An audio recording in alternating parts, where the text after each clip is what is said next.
మీకు అక్కడ. కళాబంధు ఊరికే ఇవ్వలేదు అయితే మీకు. అంటే మనకు సొసైటీలో తెలుసుకొని అది బిరుదులు, అవార్డులు ఊరికే ఇచ్చేస్తుంటారు కదా!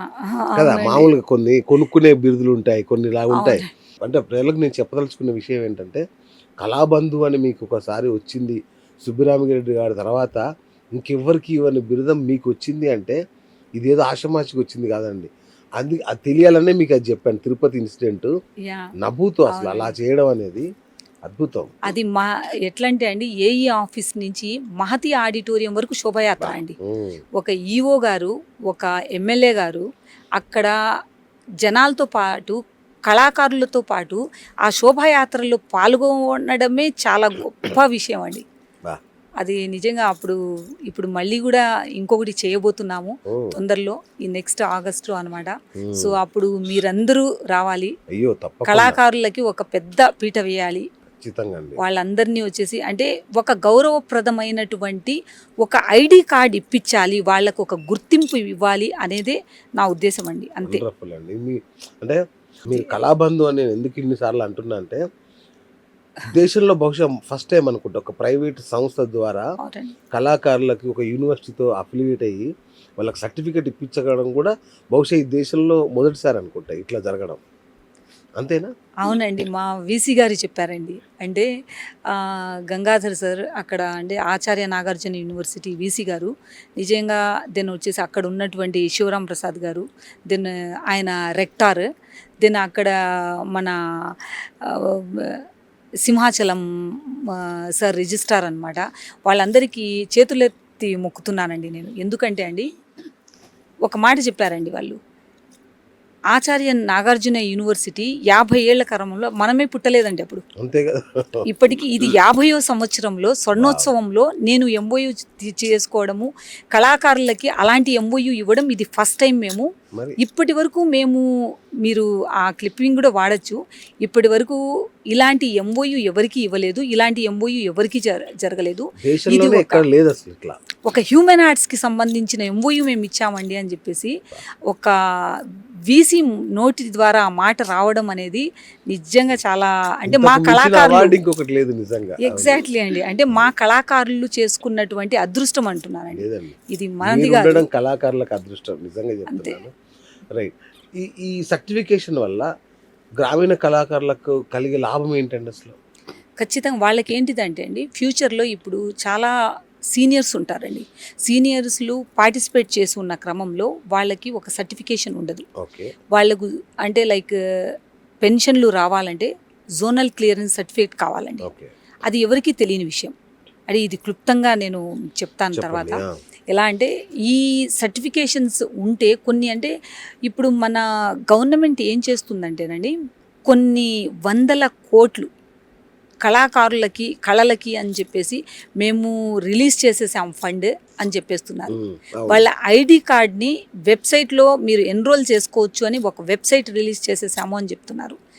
అలాగే మీడియా పరంగా మేము గుర్తింపు కార్డ్‌ని అంటే ఐడీ మీన్స్ గుర్తింపు కార్డ్ ఇస్తున్నాము. మీరు అప్లై చేయండి అంటున్నారు. కానీ ఆ వెబ్‌సైట్ ఏమైతుందంటేనండి, అది 3 రోజులు ఖచ్చితంగా ఉంటుందండి. 3 రోజుల్లో 300 కంటే ఎక్కువ రీచ్ అయ్యే లోపలే వెబ్‌సైట్ క్లోజ్ అయిపోతుందండి. అదేంటి?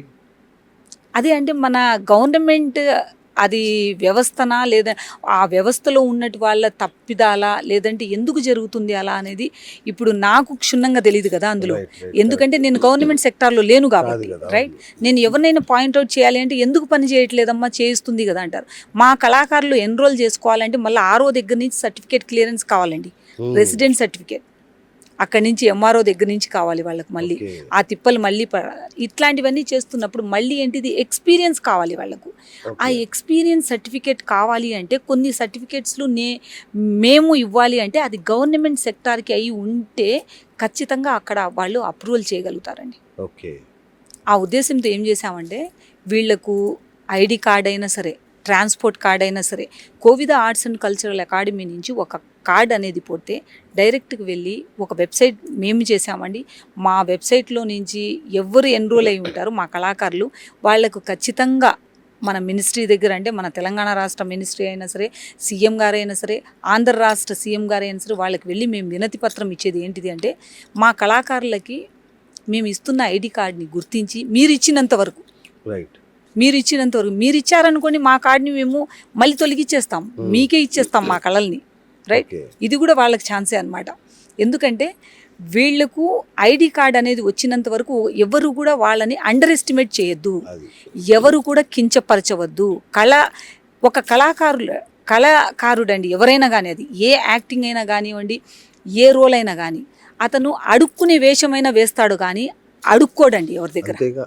ఎందుకంటే ఆత్మాభిమానం చంపుకొని ఎవ్వరు కూడా, ఏ కళాకారులు కూడా, అవును. మీరు కోలాటం అవ్వండి, భరతనాట్యం అవ్వండి, ఏమైనా ఉండి, అది ఎంత గొప్ప కళ అయినా ఉండండి, ఎంత ఆభరణాలతో ఉన్నటువంటి అయినా సరే, వాళ్ళకు దాన్ని నగిషి పట్టించి మరీ దాన్ని మెరుగు పెట్టించుకొని కూడా వేసుకుంటారు తప్ప, దాన్ని ఆ ఆహార్యం అలా చూపించడానికి ఉంటారు కానీ దాన్ని మాత్రం ఎవరి దగ్గరికి వెళ్ళి కించపరచుకోలేరండి. కరెక్ట్. సో అలాంటిది ఎవరు కూడా మీరు కించపరచద్దండి.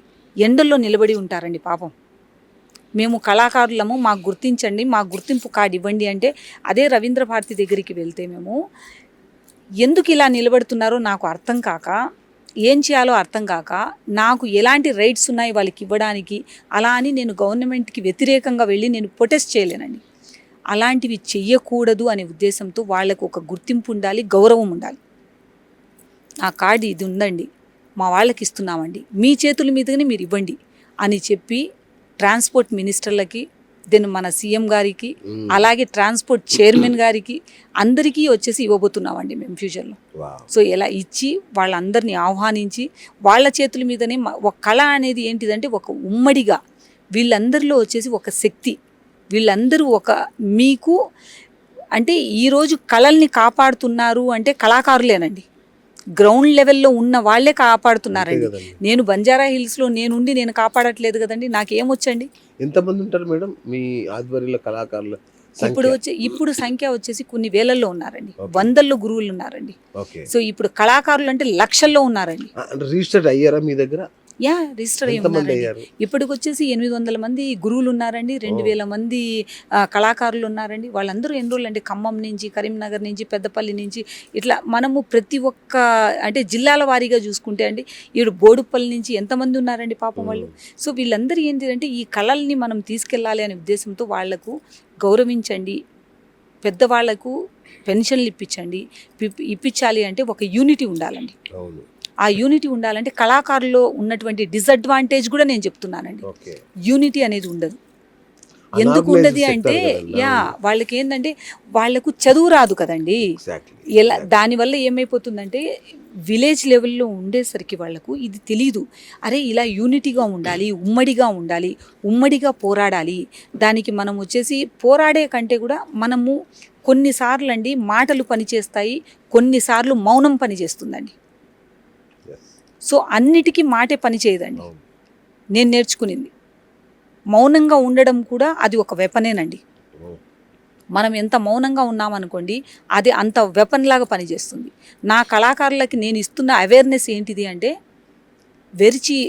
మీరు వెళ్ళిపోయి అక్కడ ఎండల్లో నిలబడి అరవడాలు కానీ, ఎవరి మీద అయినా విరగబడడాలు కానీ ఇలా చేయొద్దండి. మన విలువల్లో మనం ఉండి 100 మంది వెళ్ళామే అనుకోండి, 10 మందికి అన్ని సర్టిఫికేట్స్ చేసుకొని వెళ్దాం. అన్ని మీకు A to Z అన్నీ కరెక్ట్గా ఉన్నాయని చెప్పేసి వెళ్దాం. వెళ్ళినప్పుడు అయ్యా ఈ 100 మంది వచ్చాం మేము, మా 100 మందిలో 10 మందికి కరెక్ట్గా సర్టిఫికేట్లు ఉన్నాయి. ఈ 10 మంది ఈ సర్టిఫికేట్స్ అన్నీ మీరు పరిశీలించండి, క్షుణ్ణంగా పరిశీలించుకోండి. అన్నీ చేసిన తర్వాత వాళ్లకు పెన్షన్లు ఇవ్వండి. ఎందుకంటే కళల్ని ఇన్నేళ్ళు వాళ్ళు వంశపారంపరంగా కాపాడుకుంటూ వస్తున్నప్పుడు వాళ్ళు అర్హులండి. 60 ఏళ్ళు 70 ఏళ్ళు ఉన్న వాళ్ళు కూడా కళ అంటే ఒక వేషధారణలోకి రావాలి అంటే వాళ్ళు ఎక్కడి లేని శక్తితో వస్తారండి. మనం ఇచ్చే ఫుడ్ కోసమో, మనం ఇచ్చే అకామిడేషన్ కోసమో దేనికి లేదండి.